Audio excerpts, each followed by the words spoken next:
For those select few that are already initiated, you should already know what this is. And for those of you that aren't, just chill. See, we're gonna get to the other stuff in a minute, but what I'm always trying to get everybody to understand is everything is vibration. So I guess it ain't nothing else left to do.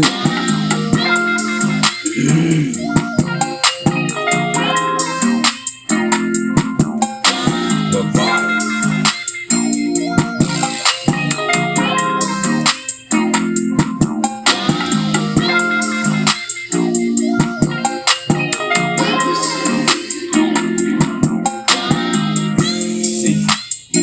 About that time that you open up your ear and let me crawl into your mind. One time.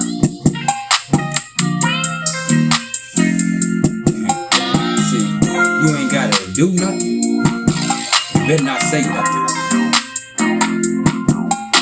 Just vibe.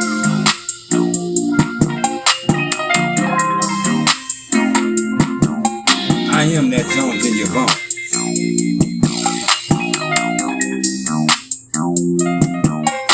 And you tuned in with another episode of Pimp My Placement. I am the DonRodrigo, your host.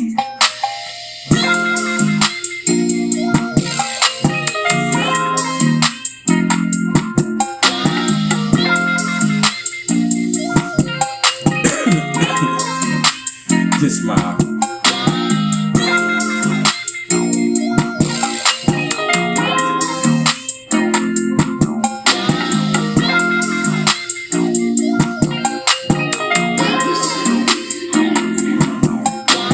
Fuck around, now would be the time to put some flame to that motherfucker. And if you don't, that's alright, I respect you. Just don't judge me.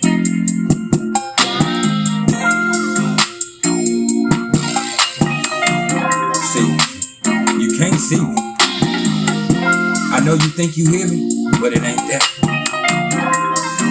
You gotta feel me.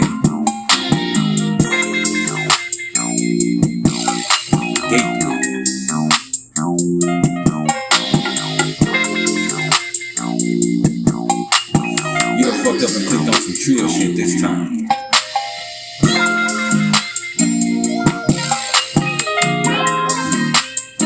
Next stop, Saturn. And when we get there, I just might put you away.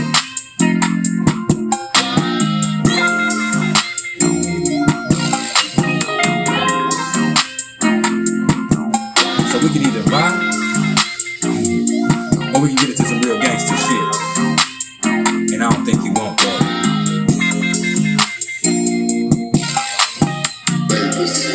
So as you feel the beat get into us, and we start vibrating in perfect rhythm, we might just be on the same plane.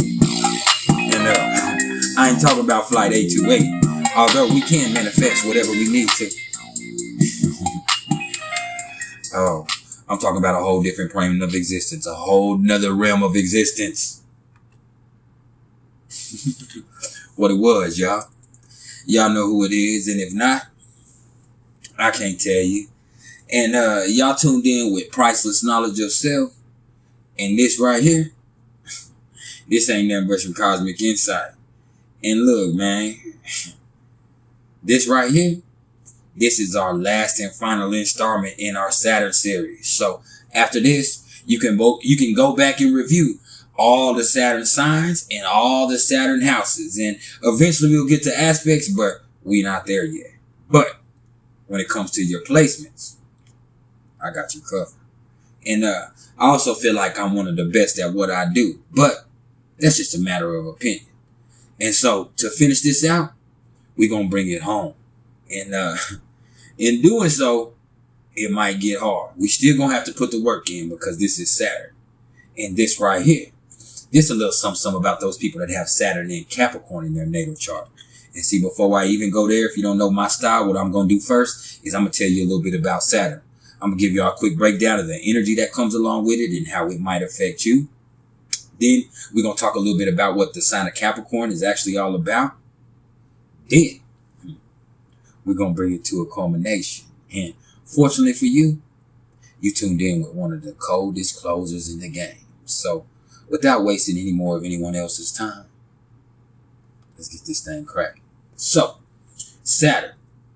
Daddy Saturn. Well, if you didn't know by now, this is the resident disciplinarian and taskmaster of the zodiac. And anytime you fucking with Saturn, it ain't gonna make shit easy at all.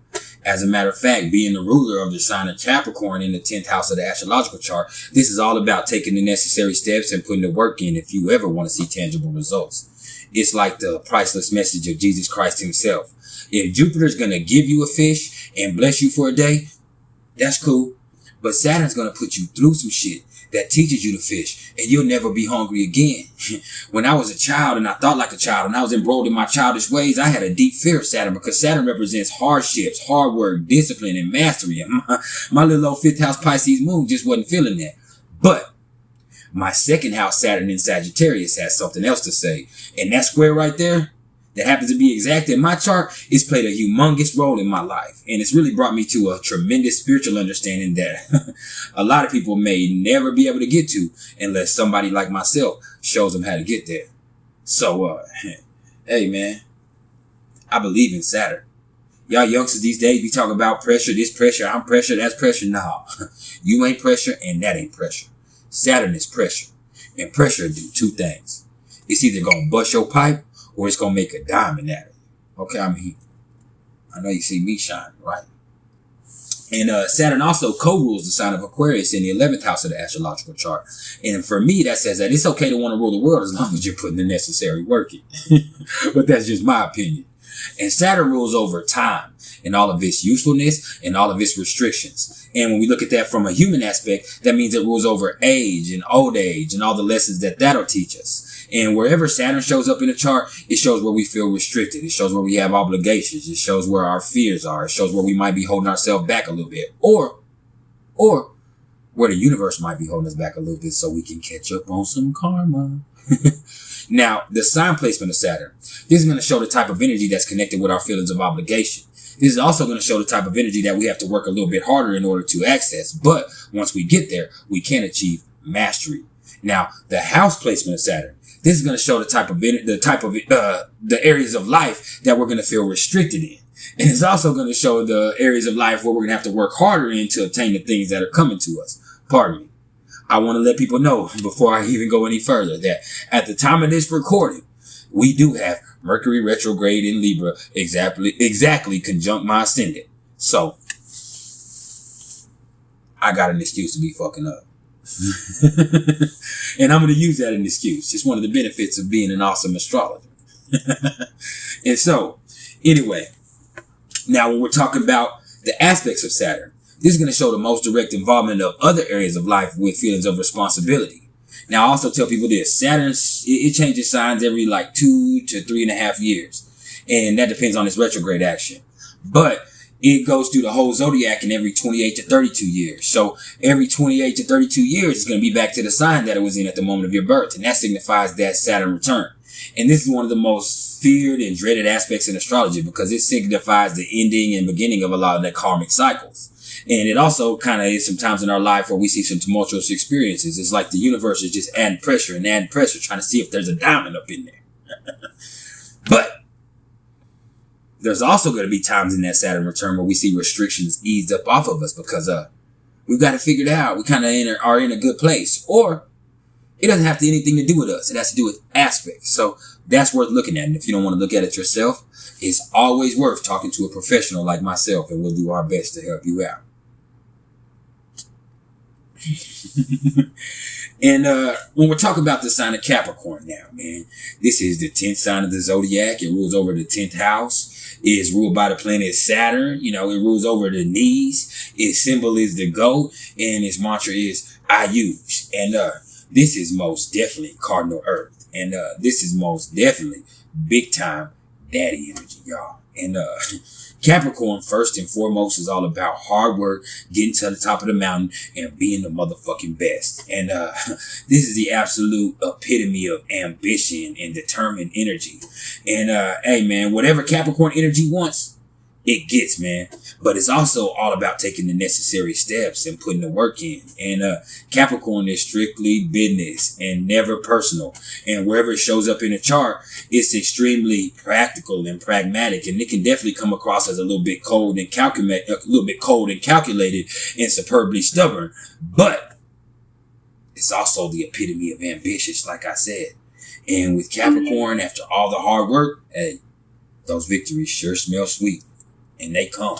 Because Capricorn ain't gonna stop till they get there. It's like this goat is going to the top of the mountain, just steadily taking a little bit as it can, every little bit, just eating sparsely till it gets to the top. And from the people way down here at the bottom are like, damn, it sure is lonely up there. But to the goat, they like the view sure is nice. So it's all about a matter of perception. Now we're taking Saturn. And we're putting Saturn in Capricorn. And when you think about this, man, you just got to make no bones about it, man. With Saturn being a natural ruler of Capricorn, this is where it's actually at the peak of its powers. And this is actually where it does its best shit. And likewise, man, individuals with this placement are some of the most ambitious, hardworking, patient, and persistent people that there are in the whole world. And not only that, they also have some awesome organizational skills too. And they kind of use those masterfully in extremely efficient ways to give off the impression that they can pretty much handle anything and still come out on top. But there's a reason behind that too. Best believe. Because if you look deeper, you'll see that the Capricorn Saturn people, they're really overachievers at heart, man. And that's because it doesn't matter how hard the road is or who the fuck's riding with them. These are the people who are going to go hard and go home. Because for them, it's either going to be complete victory or utter defeat. And there ain't no fucking in between. So they don't have no taste for half-assed bullshit, man. No. They're going to go hard until they get their motherfucking flowers. And as long as they're advancing in life, especially in the professional arena, hey, it's all good. But if they ever get to a place where shit gets stagnant, then they can really go to a pretty fucked up place mentally. Because deep down, whether it be for better or whether it be for worse, hey man, they're afraid of not getting what they have coming to them. So they can get so fucking ambitious that they neglect their sense of moral integrity. And you know what that means. Hey, they get ruthless, man. Plus, they have a really deep interest, in being controlled all the motherfucking time. So that right there, it causes them to seldom let anything play out without interference. So they've always kind of got their hand in everything, man. Okay, these are puppeteers. Don't get that fucked up. These are people that do whatever they can to make sure that their chess piece is always in play. But they also don't know when to quit either. Because for them, relaxation time only comes when all the work is done. But the problem is, they're always finding more and more work to do. Or ending up with other responsibilities like they feel like they have to pour their unending energy into. So they have a real hard time ever allowing themselves to really enjoy life, which is a motherfucker. Because it's kind of like somewhere in their quest to achieve a secure and stable lifestyle, they forgot about living life in general, man. Which, hey, man, that shit ain't what's up at all, if you ask me. And when it comes to their personal relationships, hey, that practical and pessimistic mindset, it can really cause some problems too. Because while they know how to play the role of provider all too well, any relationship with them is typically going to be represented by a clear lack of affection. And that's because they spend so much of their lives hiding their vulnerabilities that, hey, they're going to be a little bit underdeveloped emotionally. So it's just going to take time for them to really come to the realization that expressing themselves emotionally, it doesn't necessarily have to be a sign of weakness. As a matter of fact, it's actually a sign of maturity and growth and of simply just being a human being, man. And so once they mature to that point, they can actually become some of the most absolutely reliable and devoted people that you could ever imagine being in a relationship with. But it's going to take time. And they're going to have to work at it. Just like they're going to have to actively work at making time for the people that they care about. Because despite their cold-heartedness and their willingness to work on themselves, hey, man, that right there, that's always going to be their trump card. Okay? It doesn't matter how much they put up that stone wall. Their willingness to always look and work on themselves, man, that's always going to help them out in life, man. And that's always going to keep the people that love them from quitting on them. You feel me? And so to sum this up, man, these are some of the toughest, most ambitious, hardworking, well-organized, patient, relentless, manipulative motherfuckers that have ever walked the Creator's green earth. I'm telling you now. And I do not ever advise you getting into getting into a debate with anybody that has Saturn and Capricorn, because hey man, they gonna flip the script on your ass and then have your ass feeling like you were wrong to begin with, no matter how right you were.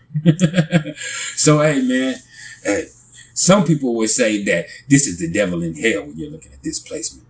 And I've also heard other people call Capricorn Saturn people psychopaths, but that's bullshit, man. Don't listen to that, man. These are actually some of the most down-to-earth people who will ever cross your path. But don't ever forget that they're also the type of people that'll never overstep certain moral boundaries either. You know, it just might take them themselves a while to figure that shit out. And until then, I just advise you to stay the fuck up out their way, man. But hey, even if it don't play out like that, that's all right, man. Because just because you built like that, you don't have to build like that. And what I mean is we all have all this energy available to us. What you do with it is what you do with it. And even beyond that, it's not about what you do. It's about how you do it. And that's some priceless knowledge in itself. And it's some priceless knowledge of self, man. Hey, I appreciate all the love and support, man. If you're interested in any astrological readings whatsoever, you can either hit me up in the comments below, or you can email me at mr.turner1300@gmail.com, man. And this is the time you should be hitting that like button, man. You can hit the dislike button, but then I know you're a hater. And I'll be okay with that because the world needs haters. Okay? That's period, man. And I'm just telling you once again that this concludes our Saturn in the Sign series. Matter of fact, it actually concludes, pardon me, y'all. It actually concludes our Saturn in the houses and signs. So you can go back and review both your Saturn by house and sign, and I got you covered, man. I appreciate everybody for everything, man. Until next time, y'all keep it real, because that's all I know how to do.